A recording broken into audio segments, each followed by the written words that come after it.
Pemirsa, berbagai peristiwa ekonomi dan bisnis terjadi di tahun 2023. Namun ada 3 hal yang menjadi sorotan kami, yaitu fenomena TikTok Shop yang dituding menjadi penyebab sepinya Tanah Abang, kenaikan harga beras dan kesepakatan kerjasama serta bisnis dan ekonomi yang dibuat para kepala negara ASEAN. Kami rangkum ketiganya dalam Top of the Year berikut ini.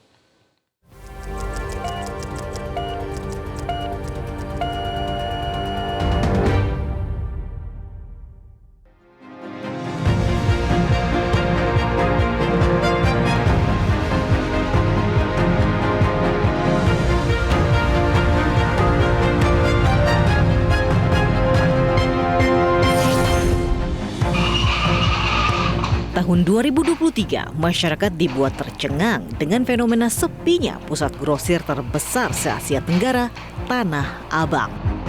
Lorong-lorong Tanah Abang yang biasanya penuh sesak hingga pengunjung terhimpit dan tak bisa bergerak, kini lengang, kosong, dan sepi.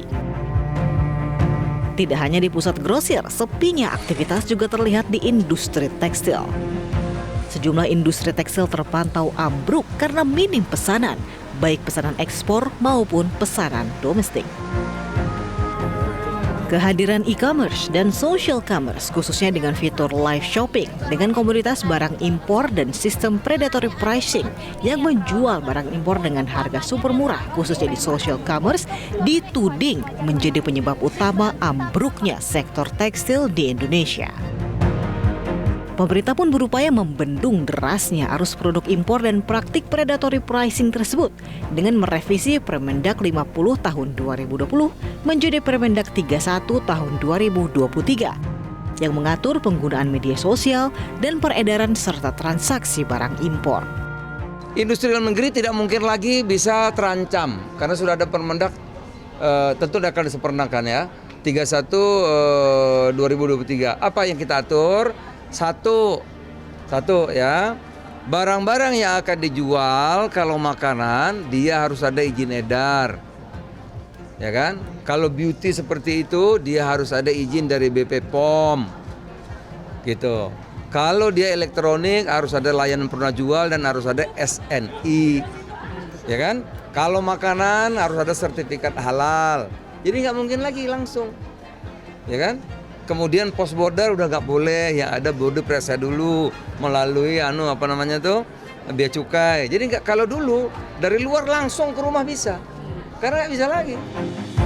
Dilarangnya transaksi jual beli di media sosial membuat salah satu platform social commerce yang tengah naik daun, TikTok Shop, dilarang beroperasi.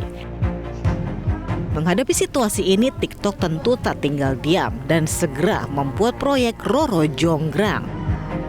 Tak sampai 2 bulan pasca pelarangan TikTok Shop, TikTok merogoh kocek hingga 23,4 triliun rupiah untuk membeli 75,01% saham salah satu e-commerce besutan dalam negeri, Tokopedia, yang menjadikan TikTok memiliki wewenang untuk pengelolaan Tokped. Pemerintah melalui Menteri Perdagangan menegaskan bahwa pedagang konvensional tidak perlu khawatir dengan kerjasama tersebut. Tetapi meskipun TikTok telah memperbaharui regulasi penjualan di TikTok Shop, namun tidak serta-merta menjamin pulihnya sektor tekstil Indonesia.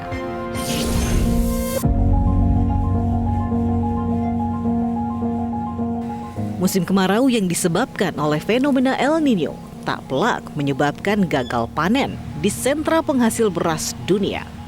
Indonesia sebagai salah satu negara terdampak juga mengalami penurunan produksi beras yang menyebabkan kenaikan harga pada salah satu komoditas pangan utama dalam negeri ini. Sepanjang tahun ini, harga beras telah mengalami kenaikan lebih dari 20%. Kementerian Perdagangan merekam harga beras medium naik menjadi Rp13.600 per kilogram pada 28 November 2023 atau naik 23,63% dibandingkan periode yang sama tahun lalu yang hanya di harga Rp11.000 per kilogram. Pemerintah memperkirakan El Nino masih bertahan hingga Februari 2024.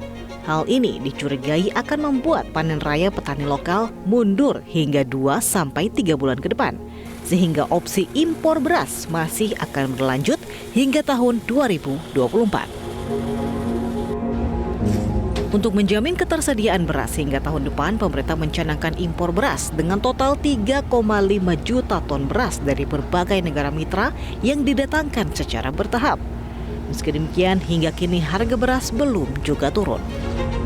Sekarang kisaran 13.200. Oke, 13.200 per kilogramnya. Untuk harga beras medium per kilogramnya berapa ya Pak di sini? Sekitar 12.800. 12.800. Oke, nah Pak, akhir-akhir ini kan beras dari pemerintah sempat mengalami kenaikan. Nah, kalau untuk di pasar induk Cipinang ini seperti apa ya Pak? Sempat ada kenaikan juga. Nah, kenaikannya itu berapa lama ya Pak?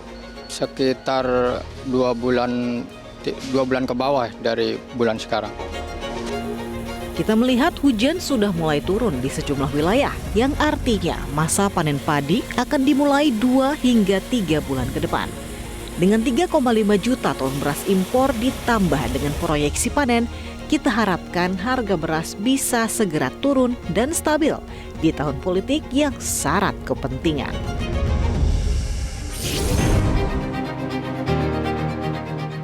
Di tahun 2023, Indonesia berkesempatan memegang keketuaan ASEAN. Mengusung tema ASEAN Matters, Epicentrum of Growth, KTT ASEAN pada September 2023 menyepakati beberapa hal. Dalam deklarasi, ASEAN mengakui bahwa tantangan-tantangan global menjadi semakin sering terjadi dan bersifat multidimensional. Mulai dari dampak perubahan iklim, pemulihan yang tidak merata dari pandemi COVID-19, hingga dampak buruk dari ketegangan dan konflik geopolitik. Untuk memperkuat ketahanan ASEAN terhadap guncangan masa depan, para pemimpin sepakat untuk bekerja sama memperkuat ketahanan dan kemampuan ASEAN. Ada beberapa yang dihasilkan dalam 12 pertemuan KTT ASEAN. Di antaranya, negara ASEAN sepakat kembangkan ekosistem kendaraan listrik. Sementara itu, dalam pelaksanaan ASEAN Indo-Pacific Forum, kesepakatan konkret yang tercipta yakni dihasilkannya 93 proyek investasi senilai 38,2 miliar dolar atau setara dengan 502 triliun rupiah. Selain kesepakatan itu, ASEAN berkomitmen tinggalkan dolar Amerika Serikat. Dalam hal ini, Bank Indonesia, Bank Negara Malaysia, dan Bank of Thailand menyepakati untuk memperkuat kerjasama dalam melakukan transaksi mata uang lokal negara masing-masing negara. Pada sektor pangan, ASEAN dan Australia sepakat memperkuat kerjasama pada ketahanan pangan. Kesepakatan ini bertujuan untuk mendukung keamanan dan ketersediaan bahan pokok di ASEAN dan Australia.